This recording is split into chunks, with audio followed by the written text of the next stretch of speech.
Hey hustlers, Christian here with the Hustle Show. Thank you so very much for tuning in today to another episode. This is episode number 37, and I'm thrilled and very pumped to share another hustling success story with you. And I'm specifically excited for this one because the gentleman that we're going to have today has quite a fascinating story. He's been in business and started his tax services company over a decade ago, and he built it from the ground up. So, he's definitely the self-made, go-getter person. And I'm thrilled to have him here. Now he has become the tax reform expert, and he has offices all over the country. And he's doing tremendously well. But like everybody else, I'm sure he has the struggles and the stories that he's going to share with us today. So I'm ready to hear those. And remember that all the show notes for today's episode, you can find them at thehustleshow.co/THS37, and you'll be able to connect with Julio today on our show notes. And without further ado, let's jump in the call with Julio Gonzalez, who's going to be sharing with us his story and what's behind the tremendous success that he has. Welcome, Julio. Thank you for having me. I'm super excited to hear, what it took to get to where you are. I mean, you are the tax expert nowadays, and you're all over the country, but it wasn't like that from day one. So first of all, how did you get involved into all the tax craziness? That's a really good question. I wonder how I did that. Coming from Miami and growing up in a traditional Hispanic household, 4 bedrooms, 18, people. And I guess I just had a chance to go to college. I was the first one to go to college. And I think that ultimately I like math, and I figured, well, if I like math, maybe it'll translate into accounting. And it kind of started there. That's great, man. So you went for college, you graduated, and did you get a job? First of all, did you begin in a corporate job, or how did you start your career? Yeah, my first job was in accounting, and I got to work with a Fortune 500 firm. It was through a Hispanic minority program called En-ROADS. And basically En-ROADS was a program to help minorities get meaningful internships. And so if you were under a certain income level and you had a certain grade point average and you worked hard, En-ROADS would help minorities across the country have meaningful internships while they were in college. And so, I was able to use that program to have a meaningful career while going through school.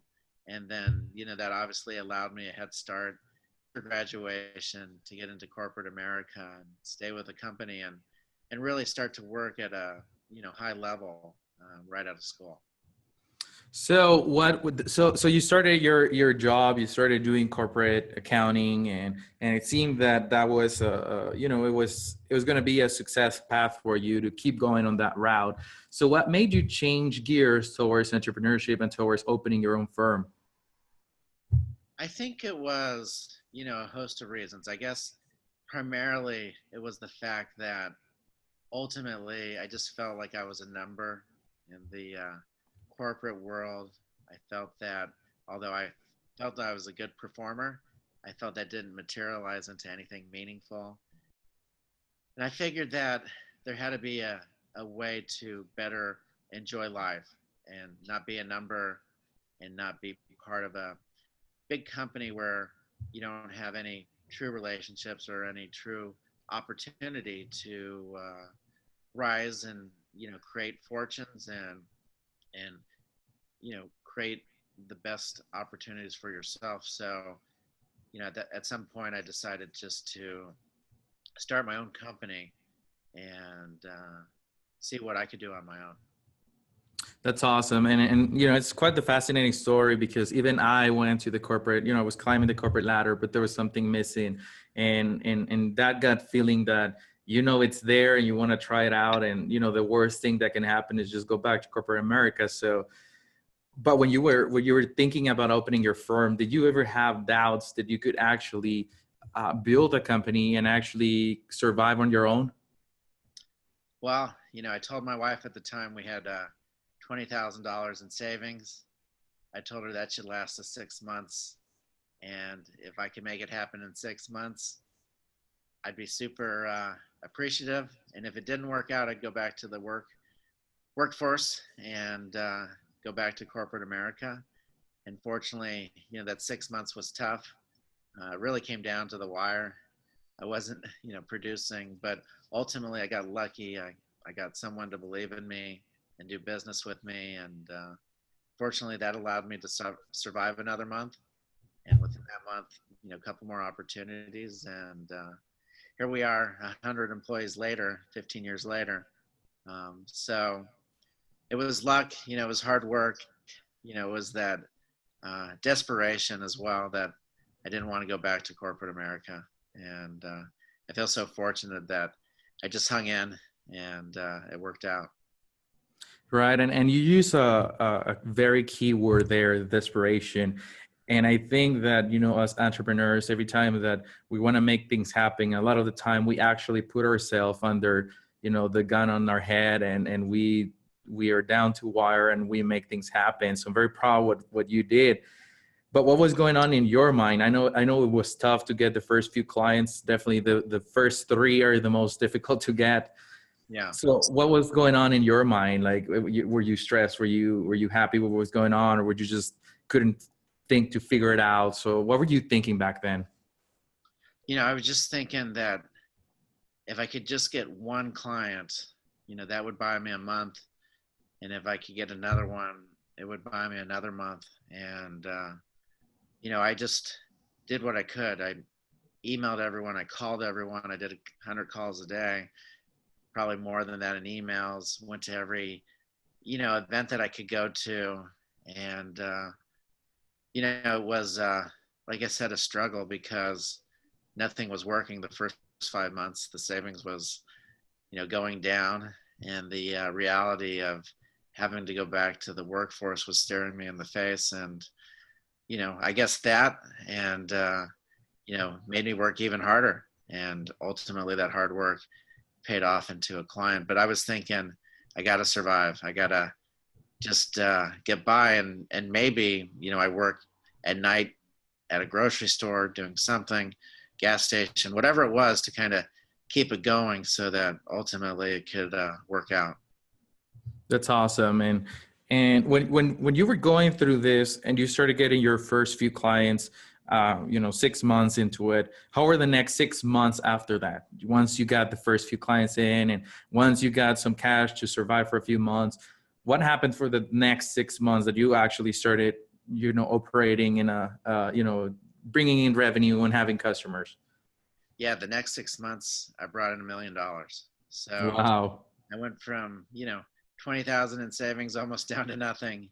And then finally that first client, and then the second client. And then over the next 6 months, I made my first $1 million and never looked back from there. But it was an exciting time. I was doing all of it myself, selling it, doing the work, invoicing, handling advertising, going to events. And eventually I got to add one person, to help me out.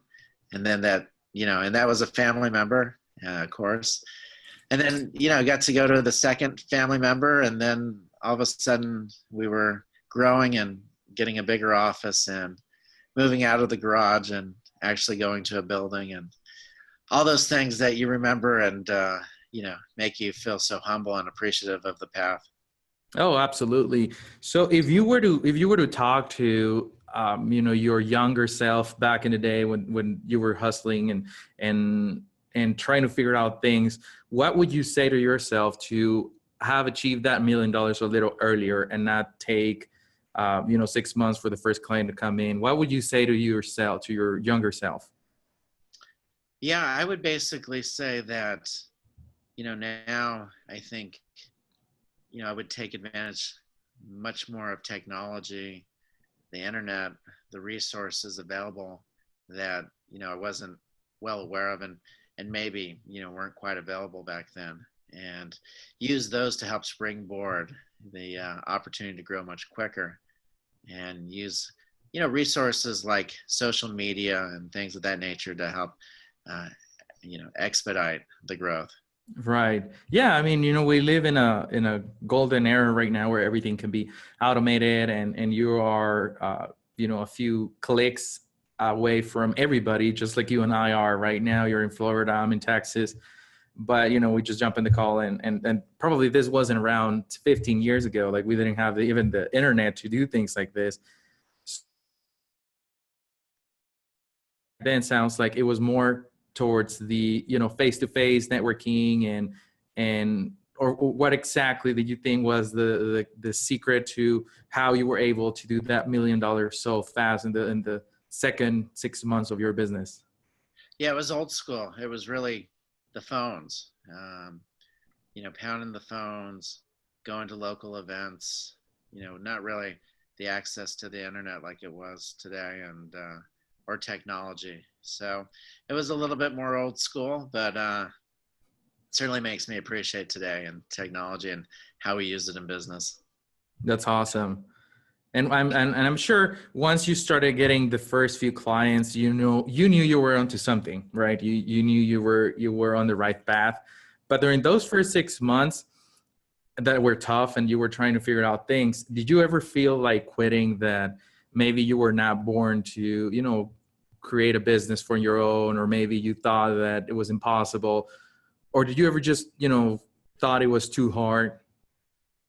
I had those thoughts every day, and I think that, as an owner coming from that, you still have those thoughts even as you get to our size. You always worry about business, you always worry about payroll. It's much easier today than it was back then, but you always know what, going back to, the start is like. And then, so I think it always kind of stays with you.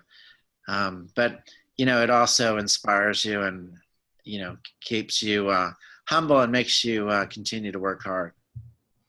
And looking back in time through through all the struggles that you had to go through to figure things out, what do you think was the hardest entrepreneurial moment that you went through, that it felt like almost impossible? You felt lost. You kind of didn't know what was going on. What would that moment look like for you?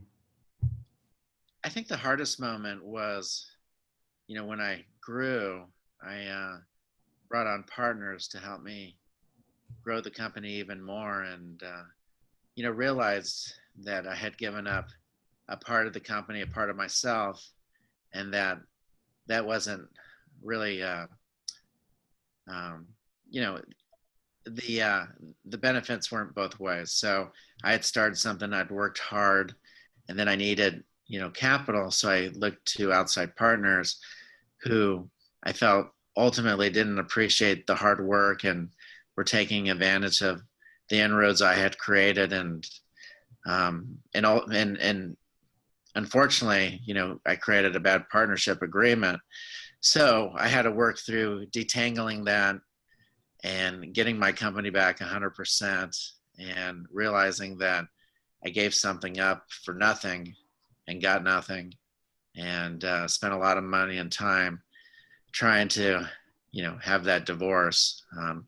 So, you learn a lot, right? You come from not ever owning a company to growing, and then having these heartaches and hardships, and learning from hard knocks. And so I realized that if you take partners on, which today I don't have any partners, but if you do, there's a lot that comes with it, and you have to be very careful when you've created something great and people take advantage of that. Yeah, absolutely. And we've had this conversation in other episodes where, sometimes it's hard for, to get capital, but you got to really try not to give any equity, because you're basically, when you're hustling or you're working so hard to build it up, it's like your little baby. So it's like selling a piece of your baby, and that definitely gets tough down the road. Yeah, I wish I would have watched those shows. Right. Yeah. Was that I don't know when did that started, but was that around when you started with your company? Any shows like that? Yeah, yeah, it was a long time ago, and again, it was unfortunate because you give up some equity and you don't get back that participation, you think it's going to help you grow, and it actually becomes a distraction. And so it's, you know, it sounds like it's something that's addressed on your show all the time. And, hopefully for the people out there that are listening and watching, that they really, take that advice with great concern, because it can really be detrimental if it's not done rightly. It's just like any marriage, right? It's great until it's not great. And so, thinking that through up front is really important. Right, right. And appreciate you sharing that with everybody, because I think sometimes we get blinded by, it's so focused on trying to get capital that sometimes we forget that equity is much more important than the capital that you can raise. So what would you recommend if somebody is struggling, trying to figure it out how to raise some capital without giving equity? What would some tips that you would recommend for everybody that is listening right now? Yeah, I would recommend, one, now there's so many opportunities for grants and, different credits out there. And there's a great sea of, grants and funds available to entrepreneurs, to startups, without having to give away the company. There's a lot of resources. And I think that if you go through those, you can, raise money without giving up your company, and sometimes, getting a lot of great advice as well. Yeah, yeah, absolutely agree. So it looks like you've come a long way. You had your struggles and your ups and downs building your company. You've also hit tremendous success, of course, with your huge, an enterprise now. But I want to hear, what do you think is your secret to the success that you had that got you to where you are right now? What's that one thing that you think made you through the other side of the fence? I think that it comes down to having great employees, and treating them great. And I think that is by far the most important key ingredient in growth and long-term prosperous business, is having the absolute best employees and absolutely treating them the best, to the best of your abilities. And I agree with you, but I actually want to bring this up because the reason why you and I connected was because one of your team members actually reached out, and she was talking really well about you. So I knew that when you do that for your for your leader, is because you have a good leader. So for me, that was like, yeah, I think we need to do this interview because she's talking really well about her leader, and it really gives me the example that you're doing it right. Well, I appreciate that. I mean, it really comes down to, being there for them and them being there for you. And you have to do that through that love and appreciation. That's awesome, man. So I know we talked about this. Sometimes it gets tough down the road, and sometimes you go through the ups and downs and all the craziness about entrepreneurship. And it's hard to not lose hope and not lose motivation. But what is your vision? What's driving you to keep pushing and to keep going? What is that version of yourself look like for you? Yeah, I think, what continues to drive me is the responsibilities I have for, my employees, the great satisfaction I have from seeing everyone grow together as a family, and the people that we continue to serve as clients, and the benefits we're delivering to them. And the ultimate, this year working on tax reform, having trips and visits to the White House, meeting with everyone in the White House and Congress and Senate, and having a say in tax reform. Those are great things that we get to do. And it's very humbling, and it's great to know that not only can we help our clients and grow our employees, but help the country through this tax reform.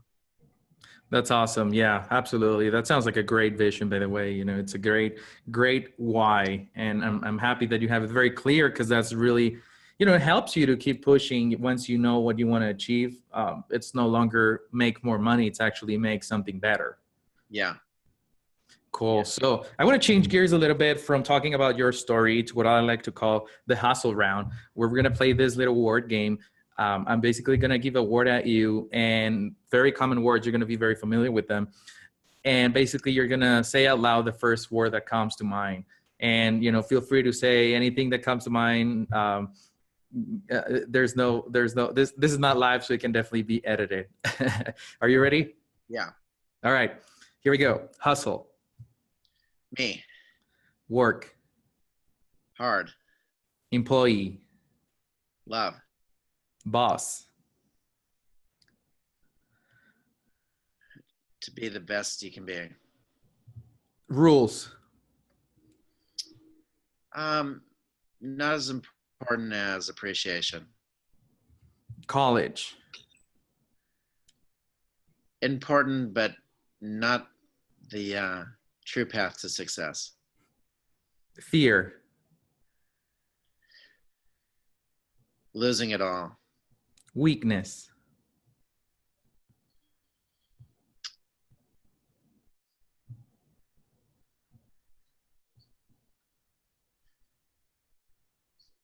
Not being the best. Strengths. Hard work ethic. Motivation. Family. And last but not least, books.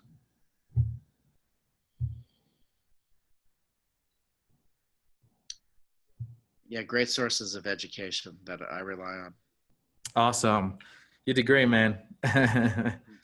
So, before we get going here, I want to, leave the hustlers that are listening to us right now with some inspiration from the lessons that you had through your success.